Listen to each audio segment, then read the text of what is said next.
Hi friends, నేను మీ advocate PV Ramesh. ఈరోజు మనం చెప్పుకునే టాపిక్ ఏంటంటే, వారసత్వపు ఆస్తిని వీలునామాగా వ్రాసే అవకాశం ఉంటుందా అంటే, మన దేశంలోని హిందూ వారసత్వపు చట్టం 1956 అమల్లో ఉంది.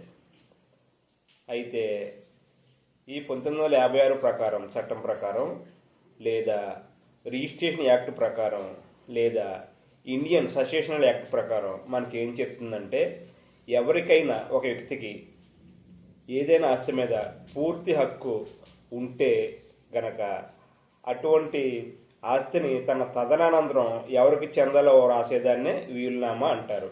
అయితే పూర్వీకుల నుండి వచ్చే ఆస్తి కానీ లేదా తరతరాలుగా వస్తున్న ఆస్తి ఉంటుంది కదా, అటువంటి ఆస్తికి ఏదైతే ఉందో దానిని వీలునామాగా రాసే అవకాశం ఉండదు. వేరే ఎవరికి రాసే అవకాశం ఉండదు. తన సొంత ఆస్తిని మాత్రమే వీలునామాగా రాసే అవకాశం ఉంటుంది. Okay friends, thank you.